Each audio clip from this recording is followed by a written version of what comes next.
नमस्कार, मैं शिवम एक बार फिर स्वागत करता हूं आपका विद्यारंभ एकेडमी पे। तो बच्चों, आज हम लोग एनसीईआरटी का एक्सरसाइज 1.1 देखने वाले हैं। हम इसका कॉन्सेप्चुअल जो वीडियो है वो पहले बना चुके हैं। आज हम पूरी एक्सरसाइज 1.1 को सॉल्व करने वाले हैं। तो सबसे पहला जो सवाल दिया गया बच्चों, इसमें से निम्न संख्याओं का एचसीएफ ज्ञात करने के लिए यूक्लिड डिवीजन एल्गोरिथम यानी कि यूक्लिड विभाजन प्रमेयिका का प्रयोग कीजिए। यहाँ पे हमने इसके कॉन्सेप्ट को, यूक्लिड डिवीजन एल्गोरिथम के कॉन्सेप्ट को इसके पहले वाले वीडियो में देख लिए हैं। अब यहाँ पे क्या होगा कि इसका हम यूक्लिड विभाजन प्रमेयिका से हम स्टेप बाय स्टेप क्या करते हैं, निकालते हैं इसका सॉल्यूशन, इसका एचसीएफ निकालते हैं। तो सबसे पहला नंबर बच्चों दिया गया है, इसमें तीन जो है सवाल आपको दिए गए हैं। पहला है 135 और 225 और 196 और 38,220 एंड ये 867 और ये 225। इन तीनों का क्या करना है, हमको एचसीएफ फाइंड करना है। ठीक है बच्चों, तो फिर क्या करेंगे, तो सबसे पहले हम यहाँ पे लिखेंगे क्या, सॉल्यूशन जब आएंगे हम यहाँ पे लिखेंगे, सबसे पहले हमारी जो लाइन होगी यूक्लिड विभाजन प्रमेयिका से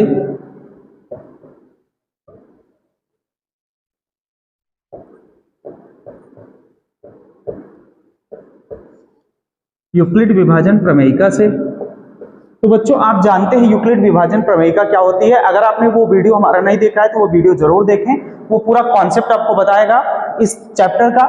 तो हम जानते हैं क्या होता है कि यूक्लिड विभाजन प्रमेयिका कहता है ए बराबर में होता है बच्चों बी क्यू प्लस आर होता है, भाज्य बराबर में भाजक गुणे भागफल प्लस शेषफल होता है। और जहां पे आर बेयर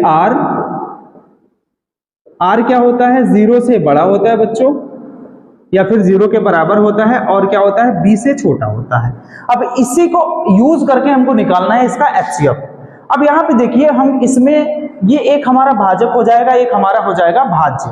अब यहाँ पे भाज्य किसको मानेंगे, अब दोनों संख्याएं में से आप दो संख्याओं का एचसीएफ निकालते हैं, तीन संख्याओं का एचसीएफ निकालते हैं। सबसे पहले क्या करेंगे, दोनों संख्याओं में से जो बड़ी वाली संख्या है उसको हम क्या मान लेंगे, हम मान लेंगे उसको भाज्य मान लेंगे। जो बड़ी वाली संख्या होती है उसको हम भाज्य मान लेते हैं। उसके बाद फिर क्या करते हैं, छोटी वाली संख्या भाजक मान लेते हैं। तो चलिए शुरू करते हैं। यूक्लिड विभाजन प्रमेयिका से हो गया, तो हमारे ये हो जाएगा कितना बच्चों, 225 को हमने मान लिया भाज्य, बराबर में अब यहाँ पे 135 दिख रहा है आपको, 135 को हम मान लेंगे भाजक 135। और यहाँ पे भागफल, अब भागफल कैसे चेक करेंगे कि कितना जाएगा। अब यहाँ पे देखिए, हम 135 को क्या करेंगे, डिवाइड करेंगे 135 से 225 को, इसको डिवाइड करेंगे बच्चों, तो कितनी बार जाएगा। अब यहाँ पे देखिए, इसका हम टेबल पढ़ेंगे तो एक बार जब पढ़ेंगे तो कितना हो जाएगा 135, और जब इसको बच्चों माइनस करेंगे ये हो जाएगा हमारा 90। अब यहाँ पे 90 हमारा रिमाइंडर बच गया, कितनी बार हमारा गया, भागफल कितना हमारा हुआ 1 हो गया, तो यहाँ पे लिख लेंगे 1 और लिख लेंगे बच्चों प्लस 90। ठीक है बच्चों, अब यहाँ पे देखिए, जब तक ये प्रोसेस हमको तब तक करने हैं जब तक ये जो हमारा रिमाइंडर है ये 0 ना आ जाए। अगर रिमाइंडर 0 आ जाएगा तो हमारा ये प्रोसेस जो हमारा भाजक होगा वही हमारा एचसीएफ कहा जाएगा। ठीक है बच्चों, चलिए आगे चलते हैं। अगला स्टेप फिर क्या होगा, अब इसमें से देखिए जो बड़ा वाला नंबर है, यहाँ पे देखिए भाजक, अब हम नया भाज्य मान लेंगे, भाजक को क्या करेंगे, नया भाज्य मान लेंगे। तो यहाँ पे देखिए 135 हमारा नया भाज्य हो गया, बराबर में अब हमारा नया भाजक कौन सा होगा, नया भाजक हमारा 90 हो गया। तो यहाँ पे रखेंगे 90 और मल्टीप्लाई कितना करेंगे, अब देखिए 90 से फिर हमको डिवाइड करना होगा, तो हमने लिखा 135 डिवाइड बाय 90। अब फिर से मल्टीप्लाई करना होगा, 1 बार ये जाएगा 90 और ये कितना बचा 45, अगर इसको माइनस करेंगे तो हमारा जो रिमाइंडर आ गया, एक बार गुणा करने के बाद वो कितना आ गया 45 प्लस में 45। ठीक है बच्चों, आगे चलते हैं। अगला स्टेप फिर से यही करते हैं। अब हमको नया भाज्य क्या मिल गया, नया भाज्य हमको 90 मिल गया और नया भाजक हमारा क्या मिल गया, 45 मिल गया। तो आगे चलें, तो हमारा हो गया 90 नया भाज्य, बराबर में कितना बच्चों 45। अब यहाँ पे देखिए 45 से कितनी बार में हम मल्टीप्लाई करेंगे तो पूरा का पूरा वो कट जाएगा। यहाँ पर रखेंगे 45 डिवाइड बाई 90। अब यहाँ पे करेंगे 2 बार में ये जाएगा 90, पूरा ये कट जाएगा। ठीक है बच्चों, अब यहाँ पे देखिए क्या हो जाएगा, 2 बार में पूरा कटा, यानी कि रिमाइंडर हमारा कितना बचेगा इसमें 0। और जब रिमाइंडर 0 बच जाएगा तो हमारा जो भाजक है वही हमारा क्या हो जाएगा, HCF हो जाएगा। तो यहाँ पे देखिए 45 क्या है, हमारा भाजक है, तो हमारा HCF आ चुका है बच्चों। HCF इक्वल्स टू में हो जाएगा हमारा 45। ठीक है बच्चों, अब ये हमारा सवाल सॉल्व हो चुका है। अब यहाँ पे देखिए इसी प्रकार के 2 सवाल और दिए गए हैं, आप इसको ट्राई करिएगा। स्टेप यही है हमारे। अब सारे सवाल को सॉल्व कराएंगे तो हमारा जो वीडियो होगा बहुत बड़ा हो जाएगा, इसलिए आप ये दोनों सवाल आप घर पे अपने ट्राई करेंगे।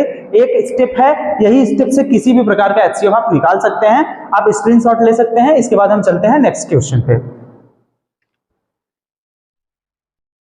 चलिए बच्चों, इस क्वेश्चन को देखते हैं। इसमें कहा गया है कि दर्शाइए कि कोई भी धनात्मक विषम पूर्णांक 6q + 1, 6q + 3 और 6q + 5 के रूप का होता है जहां q कोई पूर्णांक है।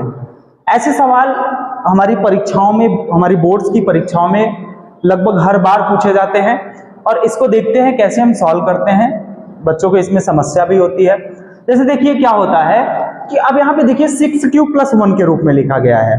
अगर हम क्या करें, अब हमको सबसे बड़ी दिक्कत क्या होती है कि हम कैसे इसको माने कि मतलब भाजक हमारा क्या होगा।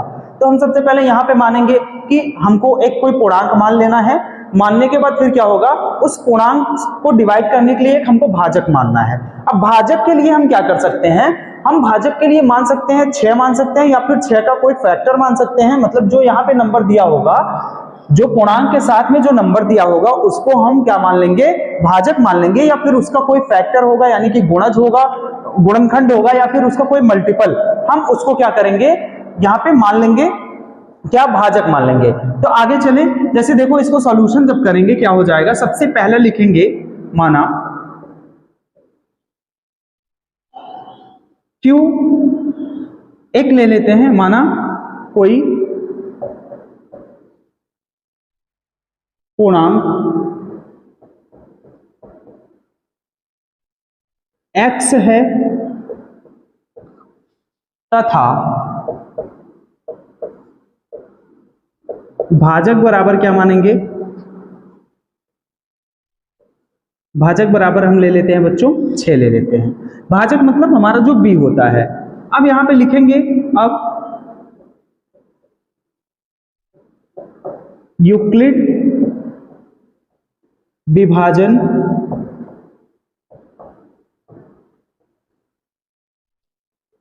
प्रमेयिका के अनुसार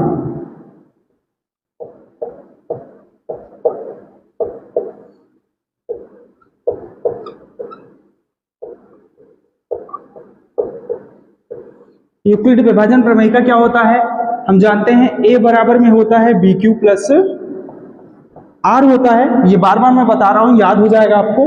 जहां पे R क्या होगा, 0 से बड़ा होगा, या फिर 0 मतलब हमारे भाजक से b से छोटा होगा। अब यहाँ पे b हमने मान लिया क्या, भाजक 6, और हमने एक पूर्णांक मान लिया x। x मतलब एक ही जगह पे रखेंगे तो हो जाएगा हमारा x बराबर में हो जाएगा बच्चों, यहाँ पे भाजक की जगह यानी कि b की जगह हम 6 रख देंगे, 6q, और प्लस में ले लेते हैं r। ठीक, अब यहाँ पे देखो हमने, अगर हम b की जगह पे कितना रख देंगे, r मतलब अगर 6 रख देंगे तो हमारा जो r होगा, तब r बराबर क्या आ सकता है। अब हम देखते हैं r क्या आता है, b से छोटा आता है और 0 के बराबर या 0 से बड़ा आता है। अगर b बराबर 6 है तो r कितना आ सकता है, 0 आ सकता है, 1 आ सकता है, 2, 3, 4 और 5। कभी भी जो हमारा भाजक होगा, जो हमारा रिमाइंडर होगा, जो शेषफल होगा, वो भाजक से बड़ा नहीं होता है। ठीक, ये हम देख चुके हैं। अब हम क्या करेंगे, इसको मान लेते हैं समीकरण 1। ठीक है, इसको हमने समीकरण 1 मान लिया। अब हम आगे सॉल्यूशन इसका शुरू करते हैं। समीकरण 1 में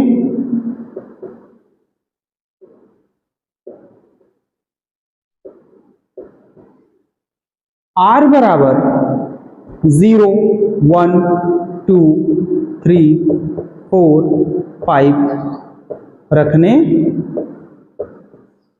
पर यानी कि बच्चों समीकरण 1 में हम क्या करेंगे, r बराबर ये सारे नंबर्स रख करके चेक करेंगे और ये प्रदर्शित, इसको दर्शाएंगे, इसको शो करेंगे कि 6q + 1, 6q + 3 और 6q + 5 एक विषम पूर्णांक है।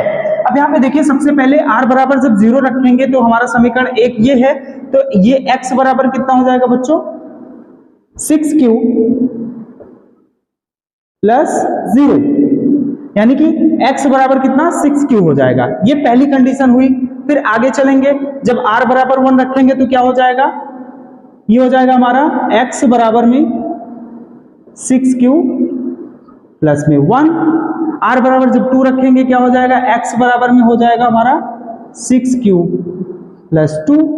ठीक है बच्चों, उसके बाद फिर क्या करेंगे, जब r बराबर 3 रखेंगे तो फिर क्या हो जाएगा, x बराबर 6q प्लस में 3, और जब x बराबर 4 रखेंगे r बराबर कितना हो जाएगा, r बराबर जब 4 रखेंगे x बराबर 6q प्लस हो जाएगा कितना, 4, और लास्ट जब रखेंगे x बराबर हम रख देंगे बच्चों कितना, 5 रखेंगे तो r बराबर x बराबर कितना हो जाएगा हमारा 6 का क्यूब और प्लस में 5। अब हमको इसमें से दर्शाना है कि कौन सी विषम संख्या है। अब यहाँ पे देखिए, जो संख्या पूरी तरीके से 2 से विभाजित हो जाती है ये सम संख्या होती है, हम ये जानते हैं। तो यहाँ पे देखिए ये क्या है, अगर हम इसमें 6 में इसको डिवाइड करेंगे 2 से 6 को, तो ये पूरी तरीके से डिविजिबल हो जाएगी, यानी कि ये कौन सी संख्या हो जाएगी हमारी, सम संख्या, यानी इवन नंबर हो जाएगी। दूसरा अगर हम देखेंगे, अगर 6q + 1, अगर हम 6q + 1 को देखेंगे, अगर हम इसको 2 से डिवाइड करने की कोशिश करेंगे, ये पूरे तरीके से 2 से डिवाइड नहीं होगी, यानी कि ये क्या हो जाएगी, विषम संख्या। और तीसरा अगर हम देखें तो इसको अगर हम 2 से डिवाइड करने की कोशिश करेंगे, ये 2 से पूरे तरीके से डिवाइड हो जाएगी, इसका मतलब ये हो जाएगा कितना, ये क्या हो जाएगा, ये भी सम संख्या होगा। फिर इसको करेंगे, ये फिर विषम हो जाएगी, फिर इसको करेंगे बच्चों, ये सम हो जाएगा, फिर से इसको करेंगे, ये फिर विषम हो जाएगा। ठीक है बच्चों, अब हम यहाँ पे इसका निष्कर्ष लिख लेते हैं, क्या निकल के आया, अतः 6q + 1, 6q + 3 तथा 6q + 5 एक धनात्मक विषम पूर्णांक हैं।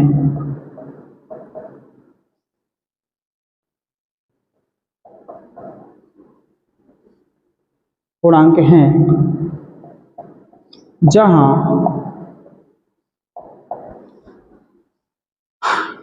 q कोई पूर्णांक है। ठीक है बच्चों, तो ये हमारा सवाल था, हमको कुछ नहीं करना है इसमें, हमको क्या कर रहा है, यहाँ पे हमने माना क्या कि x कोई पूर्णांक मान लिया, उसके बाद में भाजक उसका हमने 6 मान लिया। अब यूक्लिड विभाजन प्रमेयिका के अनुसार हमने क्या किया, a बराबर bq + r होता है, जहां पे r क्या होगा, 0 से बड़ा होगा या फिर 0 के बराबर होगा, और उसके बाद में हमारे भाजक यानी कि डिवाइजर से छोटा होगा। उसके बाद में x = में कितना हो गया, 6q + r हो गया हमारा, ये समीकरण हमने 1 मान लिया। जब हमारा जो भाजक होगा वो 6 हो जाएगा, तो हमारा रिमाइंडर जो होगा, शेषफल जो होगा वो 0, 1, 2, 3, 4, 5 हो जाएगा। उसके बाद हमने समीकरण 1 में r का मान सबका रख करके हमने चेक किया, और हमने 2 से डिवाइड करके चेक किया कि कौन सा सम है कौन सा विषम है। तो यहां तक आपको बहुत अच्छे से समझ में आया होगा, तो इसका स्क्रीनशॉट ले लीजिए, फिर नेक्स्ट क्वेश्चन पे चलते हैं। चलिए बच्चों, इस क्वेश्चन को देखते हैं। देखने में तो बहुत भारी भरकम सवाल लग रहा है। किसी परेड में 616 सदस्यों वाली एक सेना की टुकड़ी को 32 सदस्यों वाले सेना एक आर्मी बैंड के पीछे मार्च करना है। दोनों समूहों को समान संख्या वाले स्तंभों में मार्च करना है। उन स्तंभों की अधिकतम संख्या क्या है जिसमें वे मार्च कर सकते हैं। तो इस सवाल को समझते हैं, इसमें कुछ है नहीं। अब यहाँ पे देखिए, एक ही शब्द को पकड़ना है, अधिकतम।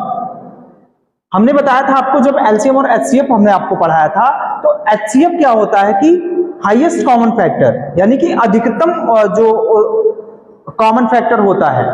तो यहाँ पे देखिए हमको इसको कह रहा है कि बस हमको क्या निकालना है, इसमें HCF निकालना है इन दोनों संख्याओं का, 616 और 32 का।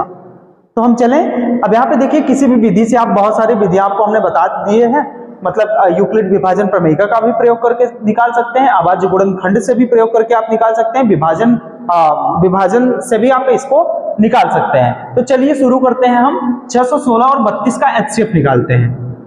तो यहाँ पे देखिए 616 और 32। अब यहाँ पे सबसे पहले हम इसको डिवीजन प्राइम फैक्टराइजेशन मेथड से सॉल्व कर सकते हैं, कर लेते हैं। जैसे देखिए 616 का प्राइम फैक्टर करेंगे बच्चों, ये क्या हो जाएगा, जब हम इसको 2 से डिवाइड करेंगे, 2 3 जा कितना हो जाएगा 6, और उसके बाद में फिर यहाँ पे 0, और ये फिर कितना हो जाएगा 2 8 जा 16। ओके, फिर 2 से करेंगे बच्चों, 2 1 जा 2, उसके बाद फिर कितना हो गया, यहाँ पे हमारा बचा 1, 2 5 जा 10, उसके बाद फिर कितना 2 4 जा 8। फिर बच्चों 2 से करेंगे, क्योंकि देखिए आखिरी में जब 4 रहेगा, आखिरी में जब 0 या इवन नंबर रहेगा वो तब तक 2 से डिवाइड होता रहेगा। हम 2 से फिर से करते हैं बच्चों, 2 से करेंगे, ये हो जाएगा 2 7 जा 14, और ये हो जाएगा 2 7 जा 14। अब फिर 7 से करेंगे बच्चों, और 7 से करेंगे, ये हमारा कितना आ जाएगा, ये 7 11, और ये फिर 11 से करेंगे, ये कितना आ जाएगा हमारा बच्चों, ये 1 आ जाएगा। तो हमारा जो 616 का जो प्राइम फैक्टराइजेशन हुआ, इसको हम लिख सकते हैं क्या, 2 मल्टीप्लाई 2 और फिर मल्टीप्लाई कितना 7, फिर मल्टीप्लाई 11। ओके, अब हम 32 का लेते हैं। अब 32 का हम प्राइम फैक्टराइजेशन करते हैं बच्चों, कैसे होगा लिखते हैं यहाँ पे 32, देखते हैं ये 2 से घटेगा, बिल्कुल यहाँ पे देखिए 16, फिर 2 से घटेगा 8, 2 से घटेगा 4, फिर 2 से कितनी बार में, 2 बार में, फिर 2 से कितनी बार में बच्चों, 1 बार में, यानी कि 2 5 बार आया है, यानी कि 2 मल्टीप्लाई 2 और 2। तो यहाँ पे देखते हैं बच्चों, जो हमारा HCF होता है वो होता क्या है कि जो कॉमन होते हैं, इन दोनों में हमको कॉमन देखने हैं। तो हमारा HCF देखिए, ये 2 एक कॉमन हो गया, लिख देते हैं HCF बराबर में, यहाँ पे एक 2 कॉमन हुआ, हमने 2 लिख दिया, फिर मल्टीप्लाई, फिर दूसरा 2 देखेंगे, ये भी कॉमन है, इसको भी लिख दिया, फिर तीसरा देखेंगे, ये भी कॉमन है, इसको भी लिख दिया। अब देखिए और कुछ कॉमन है, ये 2 यहां तो है लेकिन इसमें नहीं है, फिर ये 7 यहां तो है लेकिन इसमें नहीं है, इसका मतलब 11 यहां तो है लेकिन इधर नहीं है, इसका मतलब हमारा क्या कॉमन हो गया, 2 मल्टीप्लाई 2, ये दोनों में है, इसका मतलब ये कॉमन है, और जो कॉमन होता है हम जानते हैं बच्चों वही HCF होता है। तो हमारा HCF हो जाएगा 8। तो हमारे इस प्रश्न का आंसर क्या हो जाएगा, उन स्तंभों की जो अधिकतम संख्या है, लिख लेंगे ऐसे एक लाइन में आंसर के रूप में, उन स्तंभों की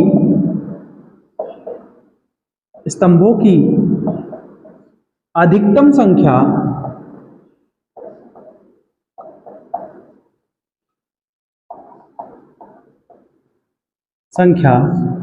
बराबर कितने हैं बच्चों, 8। ठीक है बच्चों, ये हमारा आंसर हो जाएगा, आप इसका स्क्रीनशॉट ले सकते हैं।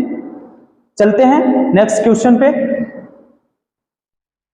चलिए बच्चों, ये वाला अगला सवाल देखते हैं। यूक्लिड विभाजन प्रमेयिका का प्रयोग करके दर्शाइए कि किसी धनात्मक पूर्णांक का वर्ग किसी पूर्णांक m के लिए 3m और 3m+1 के रूप का होता है। इसको हमको सॉल्व करना है, इसको हमको प्रूव करना है, और ये भी सवाल बहुत इंपॉर्टेंट है। अब यहाँ पे देखेंगे, फिर वही वाला हम देखेंगे जैसे हमने इसके पहले वाले सवाल को सॉल्व किया था। हम एक पूर्णांक मानेंगे, माना कोई धनात्मक पूर्णांक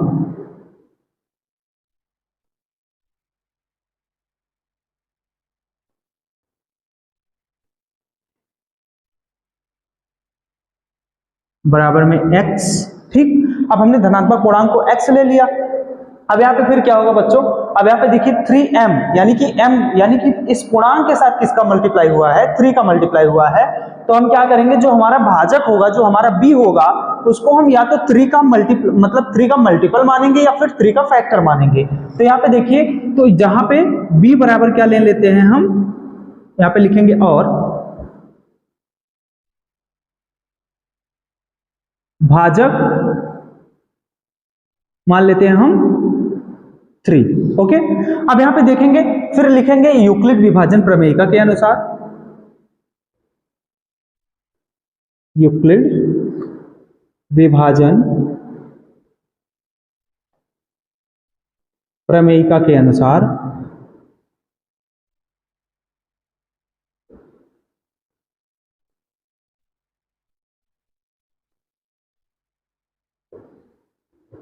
क्या होगा बच्चों, यूक्लिड विभाजन प्रमेयिका के अनुसार फिर हम क्या कर सकते हैं, यूक्लिड विभाजन प्रमेयिका होती है a बराबर में b क्यूब में और प्लस r होता है, जहां पे r क्या होता है बच्चों, 0 से बड़ा होता है और फिर क्या होता है, b से छोटा होता है, b हमारा भाजक होता है। ठीक, उसके बाद फिर क्या होगा, आगे चलेंगे। अब हम इसको सॉल्व करने के बाद यहाँ पे देखिए रखेंगे इसमें वैल्यू, एक ही जगह हम यक्स रख लेंगे क्योंकि हमने धनात्मक पूर्णांक x मान लिया है, और भाजक की जगह क्या हो जाएगा 3q, और प्लस में क्या मान लेंगे r। ठीक, अब यहाँ पे देखिए जब हमारा भाजक 3 हो जाएगा तो हमारा शेषफल कितना होगा, शेषफल यानी कि r इक्वल्स टू में क्या आ सकता है, 0 आ सकता है, बिल्कुल 1 आ सकता है और 2 आ सकता है। ये 3 शेषफल आ सकते हैं, शेषफल कभी भी 3 नहीं आ पाएगा यहाँ पे। ठीक, यानी कि हमारा जो भाजक होगा उसके बराबर शेषफल कभी नहीं आएगा और उससे बड़ा भी नहीं आएगा, यानी कि 0, 1 और 2 शेषफल आएगा। अब हम क्या करेंगे, कंडीशन देखते हैं। सबसे पहले रखेंगे इसको, हम मान लेते हैं बच्चों समीकरण 1, यहां पे लिख लेंगे समीकरण 1 में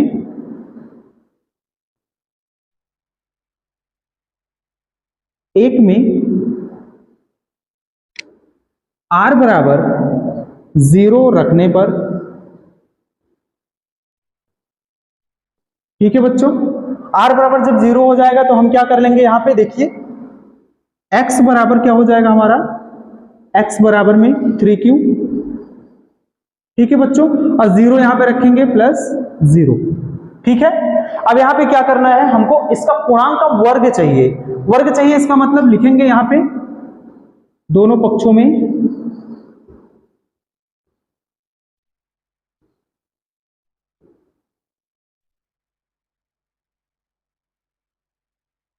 वर्ग करने पर, स्क्वायरिंग ऑन बोथ साइड, यहां पे करेंगे x का स्क्वायर बराबर में 3q का बच्चों होल स्क्वायर। अब यहां पे हम लिख सकते हैं x का स्क्वायर बराबर में क्या होगा 9q का स्क्वायर, और यहां पे और आगे हम लिख सकते हैं इसको x स्क्वायर बराबर में 3, और इसको हम कॉमन ले लेंगे 3 को, 3q का स्क्वायर। अब यहां पे हम लिख लेंगे क्या, आगे चलेंगे, यहां पे फिर लिखेंगे x का स्क्वायर बराबर में, यहां पे लिख लेंगे 3m, जहां m इक्वल्स टू में 3q स्क्वायर। ठीक है, अब यहां पे हमने क्या किया, हमने सबसे पहले x बराबर 0 रखा, सॉरी r बराबर 0 रखा, तो x बराबर हमारा 3q आया, दोनों पक्षों में हमने वर्ग किया, वर्ग करने के बाद हमारा x स्क्वायर इक्वल्स टू में 9q स्क्वायर आ गया, और x स्क्वायर इक्वल्स टू में हो जाएगा हमारा 3, और 3q का होल स्क्वायर। अब यहाँ पे हम लिख लेंगे 3q के होल स्क्वायर की जगह हमने m लिख लिया, तो हमारा x स्क्वायर इक्वल टू में हो गया हमारा 3m। अब हम चलते हैं, फिर रखेंगे समीकरण, दूसरी कंडीशन, समीकरण 1 में x r बराबर 1 रखने पर। ठीक है बच्चों, r बराबर 1 रखेंगे तो फिर क्या हो जाएगा, देखेंगे x बराबर में कितना रख लेंगे 3q, और प्लस में r की जगह हमने रख लिया 1, तो यहां पे हो जाएगा दोनों पक्षों में फिर से एक बार वर्ग करेंगे, दोनों पक्षों में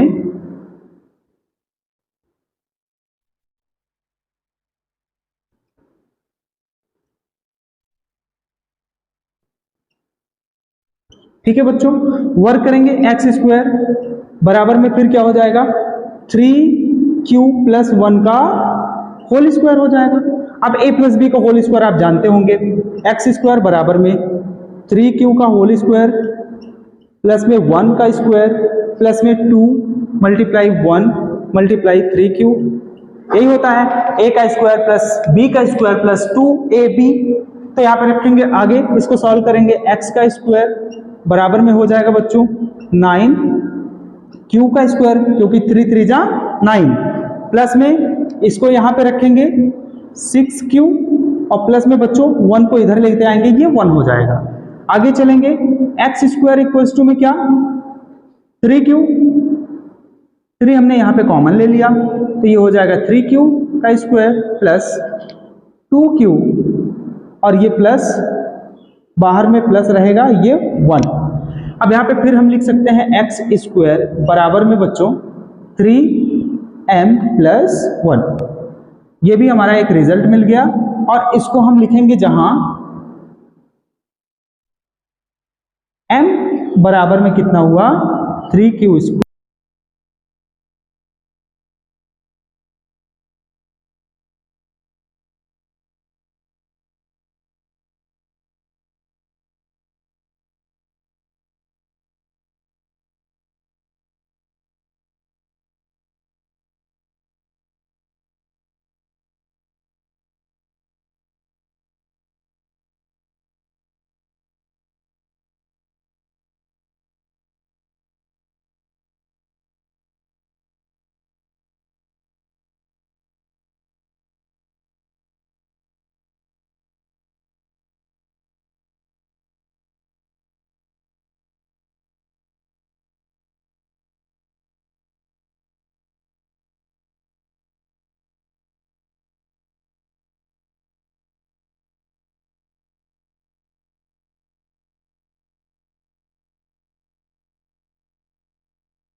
नेक्स्ट क्वेश्चन की बात करते हैं। देखिए, यूक्लिड विभाजन प्रमेयिका का प्रयोग करके दर्शाइए कि किसी धनात्मक पूर्णांक का घन 9m 9m प्लस 1 और 9m प्लस 8 के रूप का होता है। ये आपका मोस्ट इंपॉर्टेंट क्वेश्चन है और ये बहुत बार आपके परीक्षा में पूछा गया है। तो चलिए देखते हैं इसको कैसे करेंगे। सबसे पहले क्या करेंगे, आप यहाँ पे देखिए, यहाँ पे जो हमारा m के साथ जो है वो 9 का मल्टीप्लाई हुआ है। इसका मतलब क्या है कि हम क्या करेंगे, जो हमारा भाजक होगा उसको या तो हम 9 मानेंगे या फिर 9 का मल्टीपल या फिर 9 का फैक्टर मानेंगे। हमने आपको बताया इसके पहले भी। अब हम क्या करेंगे, देखिए ध्यान से, अगर हम यहाँ पे 9 मानेंगे तो 9 क्या करेंगे, वो हमारा जब उसका क्यूब करते हैं तो 729 आता है। तो 9 का क्यूब जो है वो ज्यादा हो जाएगा, इसका मतलब हमको कैलकुलेशन करने में समस्या होगी। तो हम क्या करते हैं, हम इसके फैक्टर को कुछ मान लेते हैं। सबसे पहले आप ये समझ लीजिए, फिर हम इसको सॉल्यूशन को सॉल्व करते हैं, मतलब इस क्वेश्चन को सॉल्व करते हैं। चलिए देखते हैं बच्चों क्या हो जाएगा। सबसे पहले माना, सॉल्यूशन करेंगे इसका, माना एक हम मानते हैं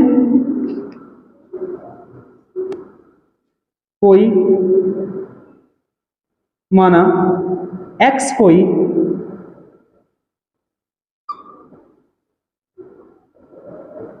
धनात्मक पूर्णांक है। हमने एक x को हमने एक धनात्मक पूर्णांक मान लिया। अब हमको क्या करना है, x एक धनात्मक पूर्णांक मान लिया और b बराबर यानी कि जो हमारा वो होगा भाजक होगा उसको हम क्या मान लेंगे, हमने आपको बताया है। जैसे यहाँ पे देखिए 9 है, अब 9 का एक हम इसका फैक्टर करते हैं, फैक्टर करेंगे ये हो जाएगा 3 और ये भी हो जाएगा 3। अब यहाँ पे देखिए कोई 9 को हम ऐसे लिख सकते हैं, तो हम क्या करेंगे, b बराबर में क्या कर लेंगे 3 मान लेंगे, इससे हमारा कैलकुलेशन आसान हो सकता है। तो यहाँ पे करेंगे क्या, तथा भाजक बराबर 3 ऐसे लिख लेंगे। अब यहां पे लिखेंगे यूक्लिड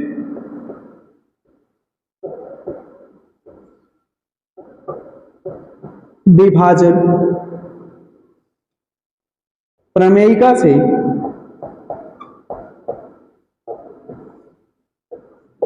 आप जानते हैं यूक्लिड विभाजन प्रमेय क्या होती है। ए बराबर में फिर से एक बार लिख दे रहा हूं बी क्यू और प्लस में बच्चों होता है आर, जहां पे आर क्या होता है, अब तो ये लाइन आपको याद हो गई होगी। आर बराबर में क्या होता है बच्चों, आर जीरो से बड़ा होता है या फिर जीरो के बराबर होता है और बी से क्या होता है बच्चों, छोटा होता है। ये हमारी कंडीशन होती है, ये हमारा यूक्लिड डिवीजन एल्गोरिदम है। अब हम आगे करेंगे, अब हम क्या करेंगे, हम जो धनात्मक पूर्णांक हमने माना है वो ए है, यहाँ पे भी धनात्मक पूर्णांक ए होता है, भाज्य बराबर भाजक गुणे भागफल प्लस शेषफल होता है। तो हम क्या करेंगे, यहाँ पे रखेंगे ए की जगह में एक्स रख देंगे, उसके बाद भाजक क्या है 3, यानी कि बी की जगह हम 3 रख देंगे 3q, और प्लस में क्या करेंगे बच्चों, यहाँ पे r रख देंगे। अब यहाँ पे आप ध्यान से देखिएगा, जब हमारा भाजक 3 हो जाएगा तो यहाँ पे क्या हो जाएगा, शेषफल यानी कि रिमाइंडर कितना आएगा बच्चों, रिमाइंडर हमारा हो जाएगा या तो 0 आएगा या फिर 1 आएगा और या फिर 2 आएगा। रिमाइंडर 3 ही आ सकता है, या तो 0 या तो 1 या तो 2। चलिए अब इसको हम क्या करते हैं, ये जो हमारा इक्वेशन बना है इसको हम मान लेते हैं इक्वेशन फर्स्ट, फिर हम आगे सॉल्व करने की कोशिश करते हैं। अब यहां पे देखिए समीकरण, पहले केस 1 लेते हैं, केस फर्स्ट, यहां पे लिखेंगे, यहां पे समीकरण 1 में r बराबर में 3 कंडीशन यहां बनेंगी। पहली कंडीशन है r बराबर 0, दूसरी कंडीशन r बराबर में 1 और तीसरी कंडीशन है बच्चों r बराबर में 2। तो यहां पे पहली कंडीशन में r बराबर 0 रखने पर, चले बच्चों r बराबर इसमें जब 0 रखेंगे तो ये हो जाएगा x बराबर में बच्चों 3q और प्लस में 0। अब हमको क्या करना है, हमको घन चेक करना है। अब यहाँ पे रखेंगे, क्या कहेंगे, यहाँ पे फिर से दोनों पक्षों का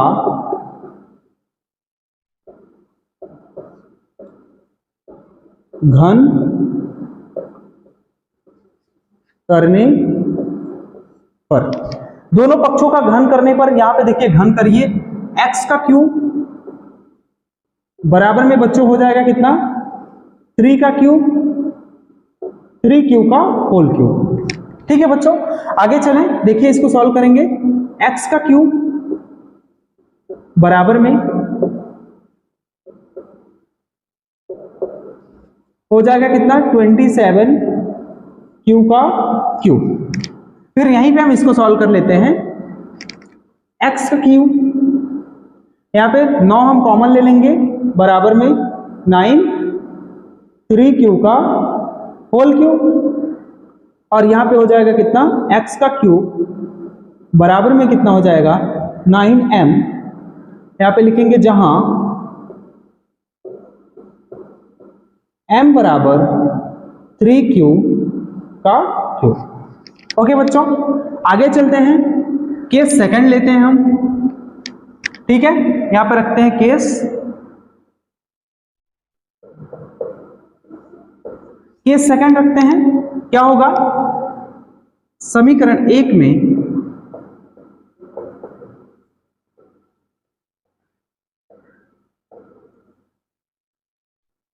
r बराबर 1 रखने पर, अब समीकरण 1 में r बराबर हम 1 रख देंगे तो क्या हो जाएगा हमारा, चेक करेंगे, समीकरण 1 कहां है, ये है हमारा, x बराबर में 3q प्लस में r की जगह हमने रख दिया 1। फिर से वही करना है हमको, इसका क्यूब करना है, फिर से लिखेंगे दोनों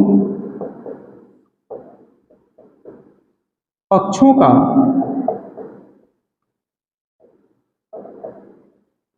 घन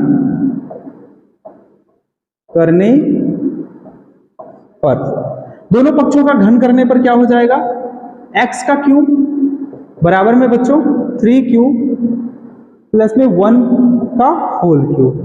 ओके, अब हम जानते हैं क्या, a प्लस बी का होल क्यूब क्या होता है, a का क्यूब प्लस b का क्यूब प्लस 3ab और ब्रैकेट में क्या हो जाएगा a प्लस बी। जब अगली क्लास में हम इसको पढ़ेंगे तो बहुत अच्छे से इसको बताएंगे कि a प्लस बी का होल क्यूब क्या होता है, क्या कहाँ से आता है। तो यहाँ पे ऐसे देख लेते हैं, x का क्यूब बराबर में बच्चों क्या कर सकते हैं, यहाँ पे a का क्यूब होगा यानी कि 3q का होल क्यूब, प्लस b का क्यूब होगा यानी कि 1 का क्यूब, प्लस में 3 मल्टीप्लाई 3q a है और ये मल्टीप्लाई 1 और ब्रैकेट में हो जाएगा 3q प्लस 1। ठीक है बच्चों, आगे चलें। फिर क्या होगा, आगे हम लिखते हैं क्या है, x का क्यूब बराबर यहाँ पे 3q का होल क्यूब क्या हो जाएगा, 3 का जब 3 बार मल्टीप्लाई करेंगे तो 3 3 जा 9, 3 जा 27q का क्यूब प्लस 3 3 जा 9 और 9 1 जा 9 और यहाँ पे 9 3 जा कितना हो जाएगा 27 और जब q और q का जब हमने क्या कर दिया मल्टीप्लाई कर दिया तो ये हो जाएगा q का स्क्वायर। और बच्चों में प्लस में यहाँ पे हो जाएगा क्या 3 3 जा 9 और यहाँ पे 1 जा 9 यानी कि 9q और ये जो यहाँ पे प्लस था इसको हमने +1 यहाँ पे रख दिया। अगला स्टेप हम करते हैं बच्चों, ये हो जाएगा x का क्यूब बराबर में हो जाएगा, देखिए 9 इसमें से कॉमन लेंगे, सब में से 9 यहाँ पे रख दिए, ये 3q का क्यूब प्लस 3q का स्क्वायर प्लस q और ये हो जाएगा बच्चों +1। आगे चलेंगे बच्चों, हो जाएगा कितना, x का क्यूब रखेंगे, इसको हम लिख सकते हैं क्या 9m + 1 और यहाँ पे बच्चों क्या कर सकते हैं, x का क्यूब बराबर हम लिख सकते हैं, ये हमारा हो गया। अब हम इसको लिखेंगे क्या, जहां m बराबर 3q का क्यूब प्लस 3q का स्क्वायर प्लस q। ठीक है बच्चों, आगे चलते हैं हम तीसरे स्टेप पे, केस थर्ड लेते हैं, केस थर्ड। ठीक है बच्चों, चलिए देखते हैं समीकरण 1 में r बराबर 2 रखने पर रखेंगे फिर से बच्चों, तो x बराबर में कितना हो जाएगा, वहां से देखिए ये हमारा समीकरण 1 है, क्या कर लेंगे 3q प्लस बच्चों r बराबर 2 रखना है, रख देंगे हम +2, फिर से वही प्रोसेस करना है, इनका हमको क्या करना है क्यूब करना है, तो फिर से लिखेंगे दोनों पक्षों का घन करने पर। ठीक है बच्चों, दोनों पक्षों का घन कर लेंगे, क्या हो जाएगा बच्चों, x का क्यूब बराबर में 3q + 2 का होल क्यूब हो जाएगा बच्चों।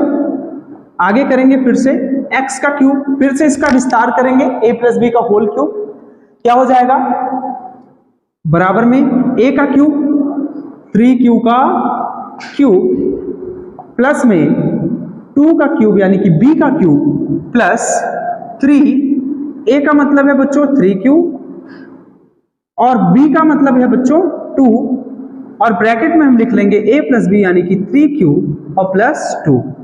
ठीक है बच्चों, चलिए फिर से करेंगे x का क्यूब बराबर में, इसको सॉल्व करेंगे फिर से, ये 27 q का क्यूब आ जाएगा बच्चों प्लस इसका मतलब 8 आ जाएगा, 2 2 जा 4 2 जा 8 फिर प्लस 3 3 जा 9 2 जा 18 और 18 को जब हम 3 से मल्टीप्लाई करेंगे 54 आ जाएगा बच्चों, 54 और q को q से मल्टीप्लाई करेंगे तो ये q स्क्वायर हो जाएगा और प्लस में बच्चों अब यहाँ पे देखिए 3 3 जा 9 2 जा 18 और 18 और 2 जा कितना हो जाएगा बच्चों 36 और ये 36 q हो जाएगा। फिर आगे हम इसी को सॉल्व करते हैं बच्चों, क्या हो जाएगा x का क्यूब रखेंगे बराबर में क्या हो जाएगा बच्चों, यहाँ पे देखिए 9 को हमने ले लिया कॉमन। यहां पे देखिए 9 को कॉमन लिया, यहां पे 3q का क्यूब हो गया हमारा। उसके बाद अब ये 8 को हम बाद में लिखेंगे अभी। फिर यहां से 9 को हमने कॉमन लिया था बच्चों, तो ये हो जाएगा 6q का square.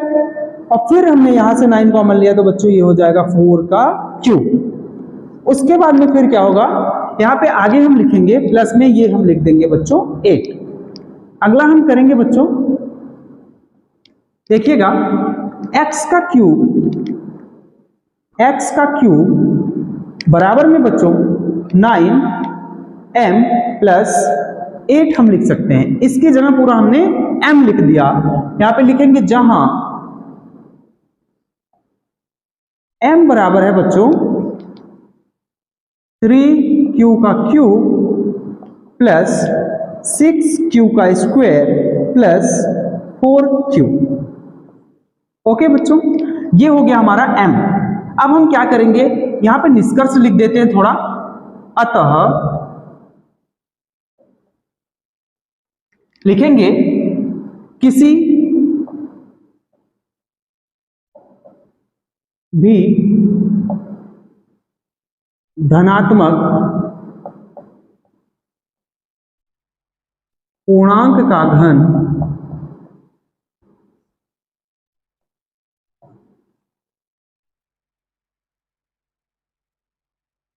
9m plus 1 9m plus 8 के